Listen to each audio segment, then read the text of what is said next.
Follow this story with me closely, then leave your comment if you have already gone through something similar, talk about your experience, and subscribe. Bye-bye. You never think betrayal will come from the two people who swore they loved you the most. My name's Lily, and for most of my adult life, I was the kind of person who trusted fast and forgave too easily. Not because I was naive, but because I believed in people, especially the people I loved. Back then, I had a boyfriend named Lucas.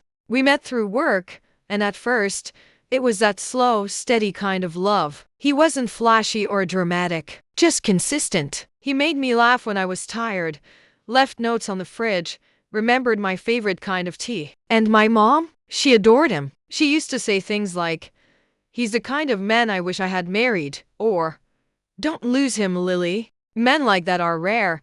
She invited him to every family event, started calling him son way before we were even close to engaged. Sometimes I think she loved him more than she loved me, but at the time, I saw it as a blessing. I mean, what could be better than the man you love and the mother who raised you becoming close? Now I know better. At first, everything felt easy. Too easy, maybe. He and I moved in together after a year. My mom helped decorate the apartment, gave me old dishes, lamps, even passed on her recipe book for the future.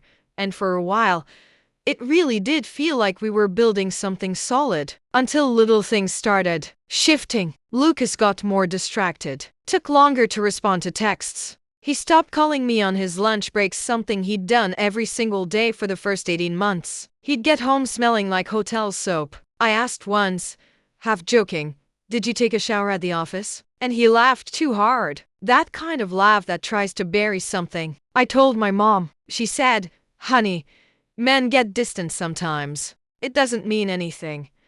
I remember her brushing my hair one night, the way she used to when I was a teenager. I told her I had a weird feeling that something was off. She squeezed my shoulder and said, "Don't ruin a good thing because of your imagination." And so I didn't. I stayed quiet, pushed the doubts down. Because if Lucas wasn't cheating, I'd just be paranoid. But if he was, well, then the world I built was about to collapse. And apparently, even my mother wasn't going to catch me. The problem with intuition is that it doesn't scream, it whispers. And for a long time, I kept telling myself it was just in my head. Lucas started traveling more for work, conferences, client meetings, last-minute trainings. Always some reason he had to pack a bag and be gone for a night or two. He'd come back tired, smelling like hotel shampoo again. He was careful, so careful. No lipstick on the collar, no mysterious charges on the card. He was polite, still kind, still said "I love you" before bed. But his eyes started to feel hollow, and I felt like I was slowly being edited out of my own relationship. I told my mom again. I told her I was scared, not angry, not jealous, just scared. And she gave me that same look, that soft, patronizing smile. "He's a man, Lily. They shut down when they're overwhelmed. Just be patient." I believed her, because I wanted to, because it was easier than facing what I already knew. But then things got worse. One weekend, Lucas said he had a team-building retreat. He left Friday morning. Saturday night, I got a weird call from a number I didn't recognize. It was a woman. She didn't say her name. She just asked, "Are you Lucas's girlfriend?" I froze. My heart dropped. I didn't answer, and she hung up. When I told my mom, I was shaking. She looked at me for a long moment, and then she said, "Some women like to ruin what they can't have. Ignore it. Ignore it." A random woman calling me to confirm who I was, and my mom's response was ignore it. That was the first time I felt like I wasn't just being dismissed. I was being gaslit by both of them. Lucas returned Sunday night like nothing had happened. Brought me flowers, kissed my forehead, told me he missed me. And my mother? She texted me a recipe for his favorite soup. Keep him warm this week. Men remember the little things. I should have seen it, all of it. But I kept playing along, acting like I was the crazy one. Until one day, I saw something I was never meant to see. It was a Thursday, a completely normal, forgettable day. Until it wasn't. Lucas had left early that morning for what he said was a client breakfast, the kind where it might run long. I didn't think much of it. I had a few errands to run, and one of them was passing by his office to drop off a jacket he'd forgotten. I almost didn't go. Almost. But I did, and that's when everything changed. I pulled into the parking lot, got out, and started walking toward the building when I saw him. Lucas, standing outside, holding someone, not like a colleague, not like a friend, like a man in love. His hand was on her waist. Her head was on his shoulder. They were laughing, relaxed, intimate, familiar. And then he kissed her, not quickly, not nervously, like it was routine. I stood there in shock, frozen, like my body had shut down and my brain couldn't catch up. I didn't say anything, didn't scream, didn't cry. I just walked back to my car, got in, and sat there for almost 20 minutes. Then I drove to the only place that ever made sense when I was falling apart, my mother's house. I walked in without knocking. She was in the kitchen, chopping carrots like nothing was wrong. I stood there for a second before I could even speak. Then I said, "He's cheating on me." She paused, slowly set the knife down, turned to me, and said absolutely nothing. No shock, no gasping, just silence. I saw him.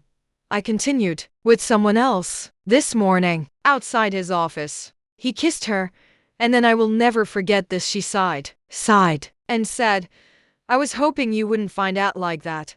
I blinked. The room started spinning. "What do you mean you were hoping I wouldn't find out? You knew?" She looked tired, like she had rehearsed this moment in her mind so many times and now just wanted it over with. "It's not that simple, Lily. He made a mistake. But he still loves you. He's just confused. The man had been lying to me for 2 years, and my own mother had known." "How long?" I asked. "How long have you been lying to me?" She wouldn't look at me. A while. My legs gave out. I sat on the floor like a child, trying to process the weight of what she was saying. "You watched me cry. You watched me question myself. You told me I was imagining things. Why?" She looked at me, really looked at me, and said, "Because I didn't want you to throw away a good man over one stupid mistake." One stupid mistake. Except it wasn't one. It was hundreds. Lies told day after day. Touches stolen. Truth withheld. And now I knew I had been betrayed twice. Once by the man I loved, and once by the woman who raised me. I didn't leave her house right away. I sat on that kitchen floor, still in my coat, feeling like a stranger in my own skin. She made tea, as if tea could fix it. "You're overreacting, Lily," she said gently. "Every relationship has things. At least he's not violent. At least he comes home. At least. As if cheating, lying, and gaslighting were minor inconveniences to be tolerated as long as no one got hit." I looked at her and realized something I never wanted to believe. She wasn't defending him. She was defending herself. Because if she admitted how wrong this was, she'd have to face what she'd done. "You lied to me," I said again, barely above a whisper. "You watched me spiral. You let me think I was broken." She didn't deny it. She just repeated the same words, like a mantra. "He still loves you. You have history. Don't throw it all away." But I already had. Right there, in her kitchen, something shattered. Not with screams, not with violence, but with clarity. I stood up, grabbed my keys, and said the words I never thought I'd say to my own mother. "You betrayed me too." She froze. "Lily, I did what I thought was best." "No, Mom. You did what was easiest. You chose comfort. You chose him." Her eyes welled up. But I didn't feel bad, because in that moment, I was grieving 2 deaths. The death of the relationship, and the death of the mother I thought I had. I left without another word, got into my car, drove aimlessly for over an hour, cried so hard I had to pull over on the side of the road. I felt hollow, like someone had scooped out everything good in me and replaced it with cold air. And then, slowly, anger crept in. Not the kind that explodes, the kind that simmers, quiet, focused, the kind that plans. Because I wasn't going to scream. I wasn't going to make a scene. I wasn't even going to confront Lucas, not yet. I was going to rebuild, silently, strategically, and when I was ready, they'd both feel what it's like to be cut off completely. No warning, no speech, just absence. I stopped talking to both of them. No warning, no dramatic goodbye, just silence. Lucas texted me 3 days after I saw him kissing her. "Hey babe, just checking in. How's your week?" I stared at the message for a full minute, then archived it. Didn't block, didn't reply. My mother called that same night. Twice. left a voicemail saying, "Lily, please don't do this. We can talk like adults.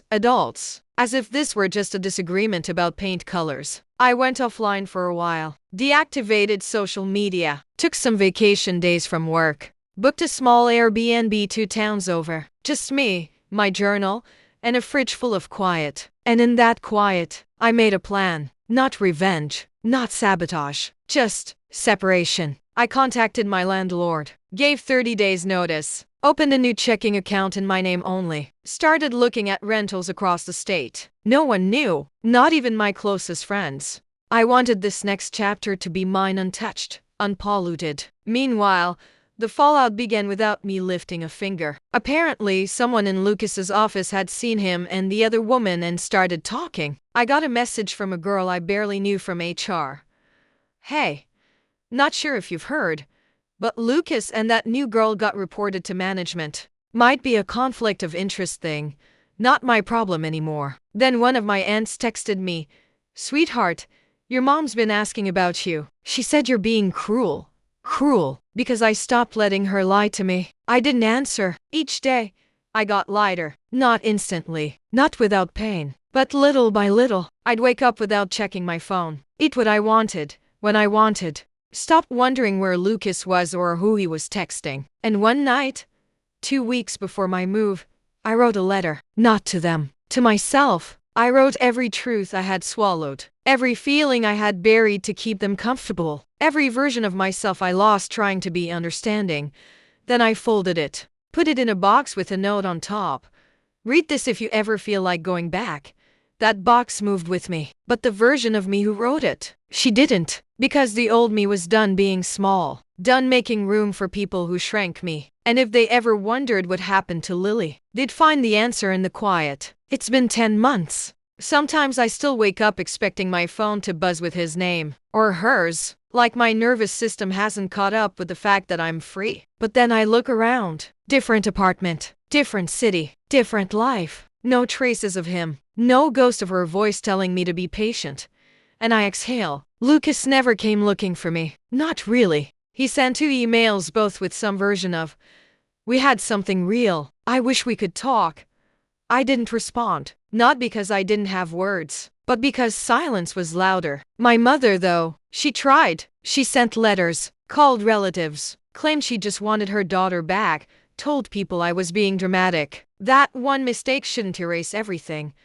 But it wasn't one mistake. It was years of dismissing me, gaslighting me, choosing convenience over truth. I changed my number. She hasn't heard from me since. Sometimes people ask if I regret cutting her off, and I don't, because I didn't just lose a partner. I lost a mother, but more than that, I found myself in the space they both used to occupy. I don't need revenge. I don't need apologies. I just need a distance. Now, I go on walks at sunrise. I paint again, messy, imperfect, for no one but me. I eat alone, and it feels peaceful instead of sad. Some days are hard, but they're mine. And if either of them ever wonders how I am, they'll have to live with the silence, because I'm not who I was when this began. And walking away quietly, that was the loudest thing I've ever done.